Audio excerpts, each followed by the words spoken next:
Hello there! In the world of educational games, I think few can compare to what Broadband Software displayed with the Carmen Sandiego series. With the adventures of an artifact-stealing criminal, they managed to make learning not only fun, but addictive too. And I was one of those children who fell completely under its spell. I not only played the games and watched the game shows, but even had the board game. To really understand why these games work so well in getting us to care about geography, let's take a look, shall we? The main premise of Where in the World is Carmen Sandiego is you're a secret agent for Acme, who apparently solves crimes when not giving Wile E. Coyote faulty products. Carmen Sandiego was a former agent who decided to go rogue after getting tired of catching criminals and wanting more of a challenge, and is easily recognized by her red trench coat and fedora.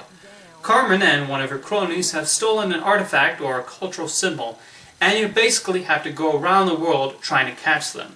While doing so, you collect clues of their identity and location. The secret formula is that because of being adventure games, you might not even notice you are learning things about a country. The team behind Carmen Sandiego managed to make them have the right level of challenge so it doesn't become frustrating nor boring. The use of puns and wordplay also made the information being learned that much more fun, and again, you are educated without necessarily noticing. Although, admittedly, the way to collect clues is a bit suspicious, since you interview a lot of blabbermouths in order to attain information. Although the criminals Carmen hires really should do a better job of concealing themselves. In the end, you could just have students play Where in the World is Carmen Sandiego and still learn just as much as any geography class, while likely being more entertained. It wasn't just around the world that Carmen Sandiego visited. She also traveled back in time, though the game format changed. Rather than jumping to various time periods collecting clues, you stay in a specific place in history until you solve the case, whether it's hanging about at Shakespeare's Globe Theatre in Elizabethan-era England, or visiting Ludwig van Beethoven. While not quite as fun as a geography game, Where in Time is Carmen Sandiego was still successful in implanting historical knowledge in the player. I also frequently played Carmen Sandiego Math Detective when I was younger, and as somebody who liked mathematics more than the typical student, I certainly enjoyed it. It employed yet another different format from the other games, but was nonetheless fun in its execution, though it was slightly harder than World and Time. I cannot praise the efforts of Broadband Software enough in making games that were both highly entertaining and educational. It's a shame Broadband's closure in 1998 led to the Carmen Sandiego games stop being produced, but they were fantastic, and I cannot think of an educational game that comes close to a level of quality when it came to getting children fascinated by geography and history. With the popularity and immense educational value of the games, PBS produced a pair of game shows.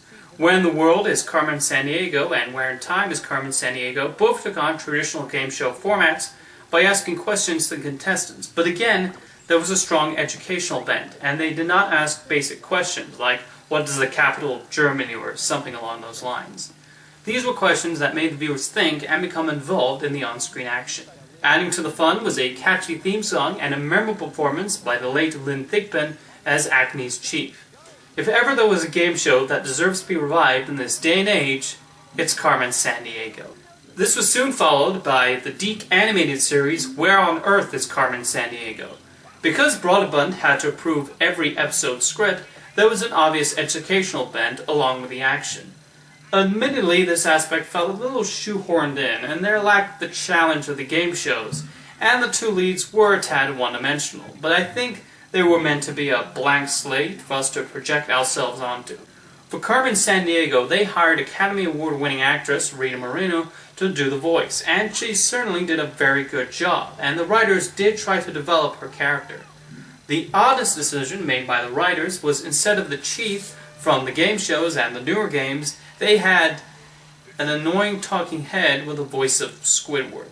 They also employed time travel, replicating the process of the games, and while the scripts were a little wonky, for something that was meant to be both educational and entertaining, it was decent enough, though it certainly doesn't match the excellence of the computer games.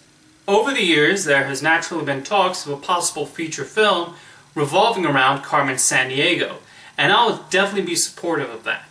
Originally, Sandra Bullock was set to play her, and now Jennifer Lopez is in talks, with Turbo co-writer Darren Lem currently working on the screenplay. I'll definitely look forward to it if it ever comes to be. In conclusion, Carmen Sandiego was a great character, and that while she didn't have much personality per se, we can certainly thank her fleeting ways for getting us to learn about the world and its history.